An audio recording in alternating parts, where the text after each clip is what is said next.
আমি কারো কাছে কিছু চাই না, এবং সেই জন্য সকলকেই আমি সমান দেখি। এই যে সাম্যভাব, এটি আমি গুরুর কাছে লাভ করেছি। এই সৌরভে আমি মুগ্ধ, আমোদিত। এই একটি কথা মা ঠাকুরুন এই মেয়েটিকে উপলক্ষ করে বললেন, এবং স্বামীজিরও যে প্রধান যে চিন্তাধারা, স্বামীজিও বলছেন দাও দাও ফিরে নাহি চাও, দিতে শেখাও, দিতে শেখাও, নিতে নয়। ছোট ছোট ছেলেদের আমরা বলি তুমি চাও তবে পাবে। কেন? তারা বাচ্চা বাচ্চা ছেলে মেয়ে, তারা চাইবে কেন? তাদের প্রয়োজন, ছোটদের শিশুদের প্রয়োজন তো আগে মেটাতে হয়। তাদের প্রয়োজন তো বড়রা দেখবে, তাদের চাইতে হবে কেন? Why do they ask for things they want? কেন হবে? সুতরাং এক অদ্ভুত জিনিস, দাও দাও ফিরে নাহি চাও, দাও দিতে শেখো। আর মাও তো বলছেন উপর হাত করো, চিত হাত করো না কারো কাছে। তিনি তার বধূ মাতাদের বলছেন, আপনাদের মতো যারা মায়েরা সব আছেন তাদের বলছেন যে মা, স্বামীর কাছেও কিছু চেয়েও না, বাবার কাছেও কিছু চেয়েও না, নিজেকে ভিখারি করবে না, চেয়ে তুমি নিজেকে ছোট করো না। যা পাবে তাই দিয়ে সন্তোষ লাভ করো। অভাবের মধ্যে থাকতে হয়, থাকবে, কিন্তু চাইবে না কিছু, স্বামীর কাছেও না। কিন্তু আমাদের যে সংসারগুলো ভেঙে যাচ্ছে, এত যে যন্ত্রণা, তার মূলে আছে শুধু চাওয়া, শুধু চাওয়া। দেখুন না, আজকে ছেলে মেয়ের বিয়ে হচ্ছে, 5 বছর টিকছে না, চলে যাচ্ছে সব। এই চাওয়া পাওয়াটা ছেলেরাও চাইবে না, মেয়েরাও চাইবে না। যা প্রয়োজন তারা যদি না পায়, চাইবে না। রানীর মতো থাকবে, রাজার মতো থাকতে হবে। দেখুন, স্বয়ং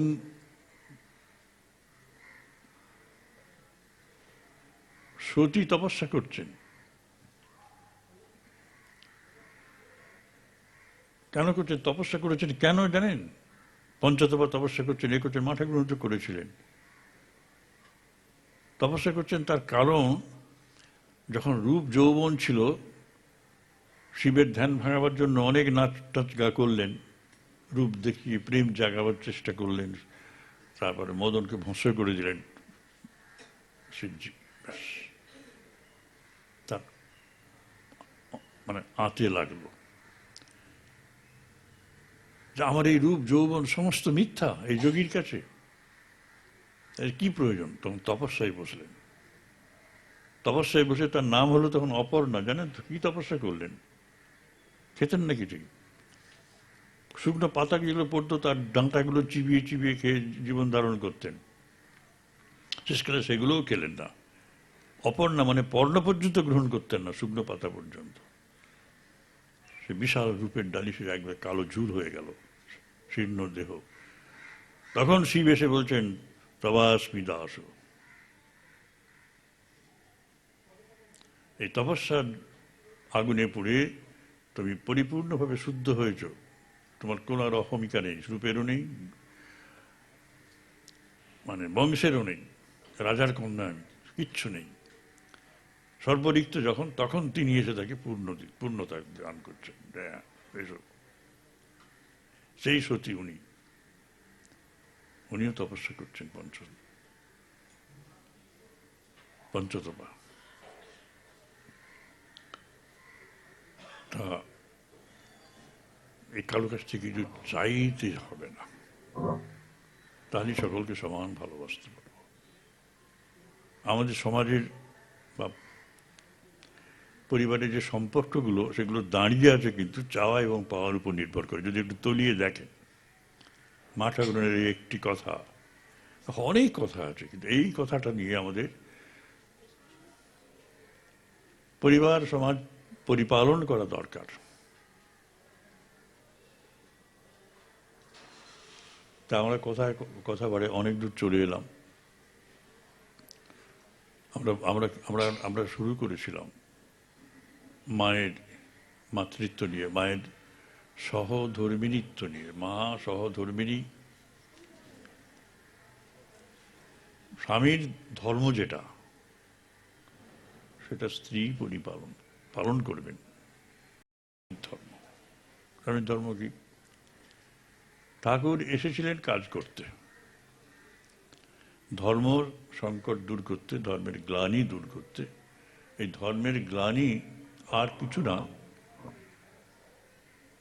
এই যুগে ছিল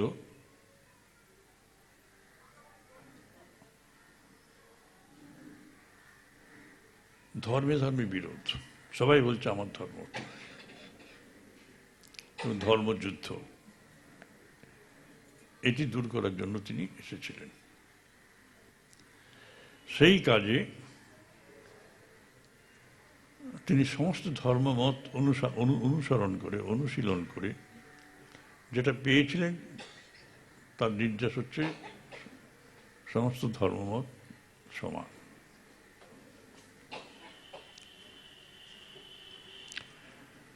সেটা তিনি যথাসাধ্য জীবনে যাপন করেছিলেন, কিন্তু বাকি কাজটুকু মাকে করতে হবে। মা স্বামীর ধর্ম পালন করবেন, কাজটুকু শেষ করবেন। মা তো স্বীকার করবেন না, স্বাভাবিক। কিন্তু ঠাকুর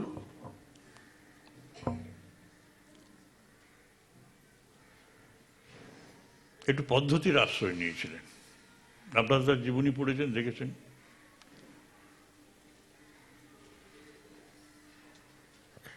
মা খাবার সাজিয়ে বসে ঠাকুরকে বসিয়েছেন, পাখা বাতাস করছেন, ঠাকুর খাবেন। ঠাকুর খাচ্ছেন না, হাত তুলে বসে আছে। মা বলছেন খাও।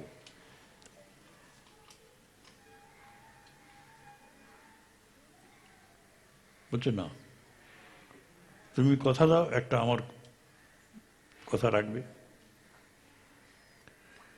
বলে আমি কি কথা বলবে আমি জানি না, আমি কি করে জেনে বলবো। বলে না, তোমাকে বলতে হবে, না আমি খাবো না। মা দেখলেন যে এক অদ্ভুত পরিস্থিতি।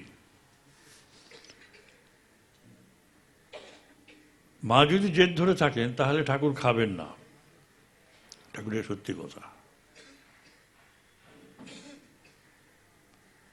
শেষকালে মাকে নিমরাজি হতে হলো। মা বললেন ঠিক আছে, কি কথা তুমি বলো। তখন মা বললেন, ঠাকুর বললেন, ঠাকুর এ আর কি করেছে, তোমাকে অনেক বেশি করতে হবে। কলকাতার লোকগুলো পোকার মতো কিটবিল করছে, তাদের দেখতে হবে। মা বললেন আমি ওসব পারবো না, তোমাকে করতে হবে। বলে আমি তো মেয়ে মানুষ, আমি মেয়ে মানুষ।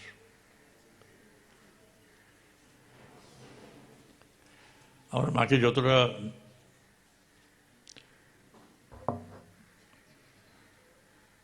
শিক্ষা বিহীন মনে করি তা নয়। মা এটুকু তো জানেন যে কোনো অবতারের সঙ্গিনী, কোনো অবতারের স্ত্রী, সে যশোধরাই হন, শিরাধাই হন, সীতাই হন, বা বিষ্ণুপ্রিয়া হন, তারা কিন্তু লোকচক্ষুর অন্তরালেই ছিলেন। তারা স্বামীর ধর্ম প্রতিষ্ঠা, সেখানে তাদের কোনো ভূমিকা ছিল না। মা যখন বললেন আমি মেয়ে মানুষ, তখন তিনি এইটি স্পষ্ট করে বলে দিলেন যে মেয়ে মানুষের উপর এই কাজের ভার কখনো অর্পিত হয়নি, আমি তো মেয়ে মানুষ। মেয়ে মানুষের কাজ তো এটা নয়। হঠাৎ তুমি কথা বলছো কেন? তুমি অবতার কি আমি জানি না, কিন্তু তুমি যেভাবে কথাগুলো বলছো মনে হচ্ছে, আমি তো তোমাকে জানি তুমি অবতার শ্রেষ্ঠ, কিন্তু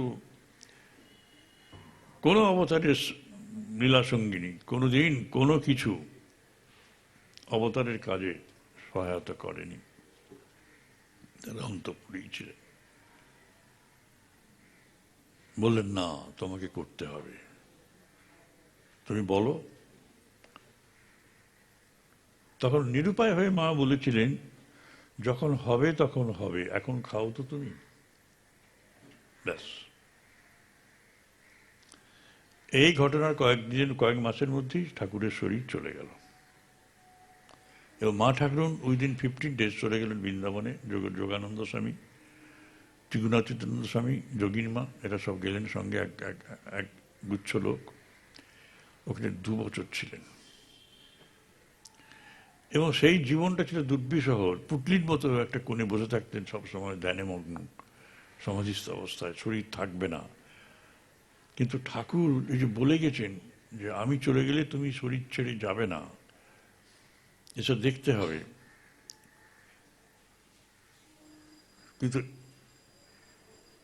দেখতে হবে এদের শেষ কোথায়, সেসব চলে গেছে। উনি কথা দিয়েছিলেন যে যখন হবে তখন হবে, তখন দেখব। কিন্তু বৃন্দাবনে গিয়ে শ্রীরাধার ভাবে তিনি আকুল, যে কোথায় সেই কৃষ্ণ, রামকৃষ্ণ কই, সেই ভাব, রাধার ব্যাকুল ভাব, এবং প্রায় শরীর ছাড়ার উপক্রম।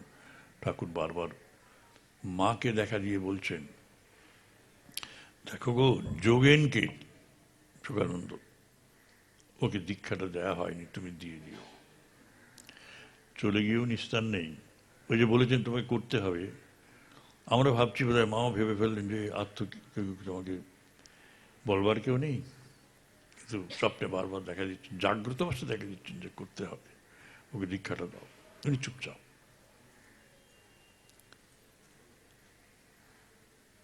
এদিকে থাকতে না পেরে তিনি যোগিন মাকে বলছেন, দেখো যোগিন মা, তুমি ছেলে যোগেনকে জিজ্ঞেস করো তো, আমি বারবার এসব হচ্ছে, ওকে জিজ্ঞেস করো। তখন যোগানন্দও বলছেন, যোগিন, যে হ্যাঁ ঠাকুর আমাকেও তো দেখা দিয়ে বলছেন তুই মায়ের কাছে দীক্ষাটা নিয়ে নে, তোকে দীক্ষাটা দেয়া হয়নি। দুজনেই চুপচাপ, দুজনেই চুপচাপ। কারণ মেয়ে মানুষের কাছে দীক্ষা নেব কি, মেয়ে মানুষের কাছে দীক্ষা দেব কি?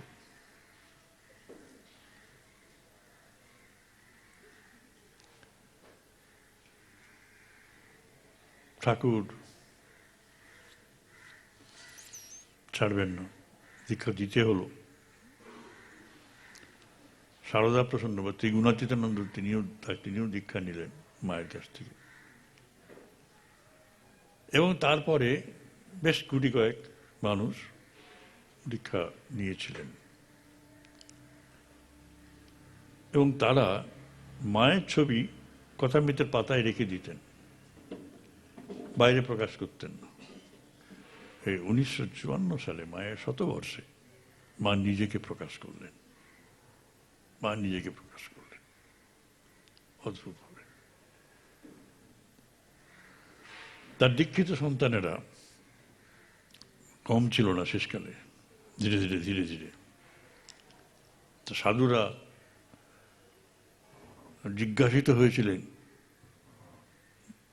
যে মা ঠাকুর স্বয়ং জীবিত থাকার সময় আপনারা ব্রহ্মানন্দ বা শিবানন্দজি এদের কাছ থেকে কেন দীক্ষা নিলেন? বলে আমরা চিনতুম না মাকে, আর মেয়ে মানুষের কাছে দীক্ষা নিয়েছি, এটা যদি কেউ জানে তাহলে উপহাস করবে, তামাশা করবে। বিশাল একটা পাথর যেটা সমাজের বুকে চেপে বসেছিল, সেটাকে ভেঙে দেওয়া হলো,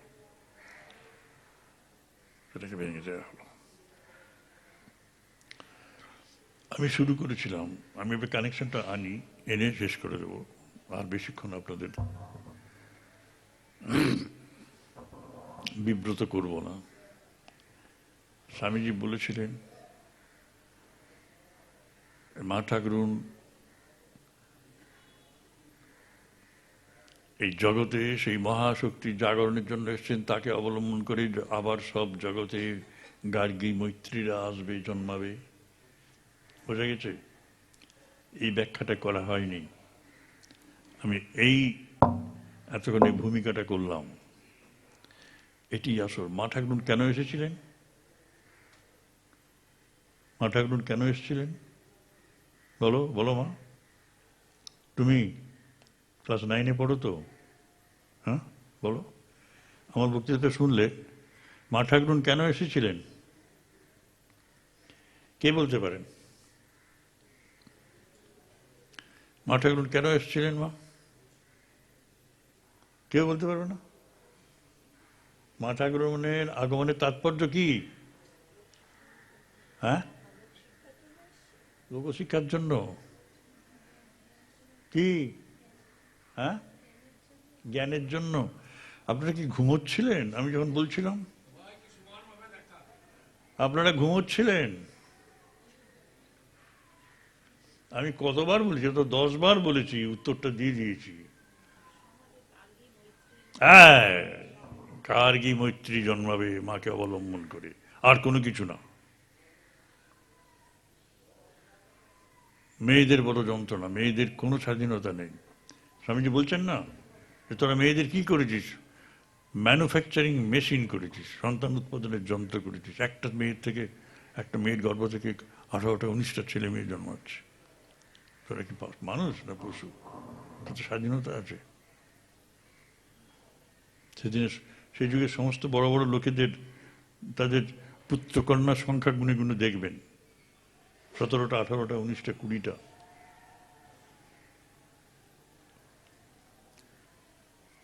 আর যত সমস্ত শাস্ত্র রচিত হয়েছে সব পুরুষরা লিখেছে, সব শাস্ত্র পুরুষরা লিখেছে। এটা ইসলাম বা খ্রিশ্চানিটিকে দোষ দিয়ে লাভ নেই, আমাদেরও তো তাই।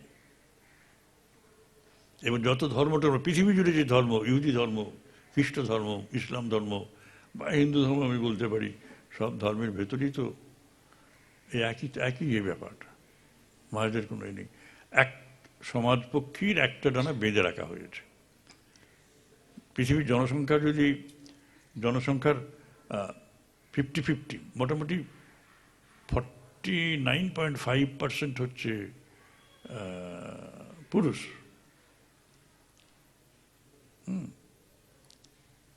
49 এবং 48.5% হচ্ছে এই মেয়ে। মেয়ের সংখ্যা একটু অল্প আছে। সমান সমান, কিন্তু যা কিছু উন্নতি ধর্মজগতে, যা কিছু এত সব বড় সব তো পুরুষদের জন্যই। এমনকি কথামৃত এ তো পুরুষদের জন্য লেখা। পুরুষদের সামনে বসে বলা হচ্ছে কামিনী কাঞ্চন ত্যাগ করো। কামিনী কাঞ্চন কতবার তাকে নিন্দিত বলে বর্ণনা করা হয়েছে। আপনারা খুব ভালো মা, সব শুনে পড়ে পড়ে যান। আমাদের গালাগালি দিচ্ছে সেটাকেও মনে করছেন আহা কি সুন্দর। সেজন্য মা ঠাকুরুন বলেছেন, কি বলেছেন মনে আছে? ভগবান যদি পুরুষ বেশে আসে তাড়িয়ে দেবে। ভগবানকেও মেয়ে হয়ে আসতে হবে তোমাদের কাছে, বিশ্বাস করো না ওদের। এটা মায়ের কথা, মা নিজে দেখেছিলেন এসব। তা এই তো ছিল, এই তো সমাজ।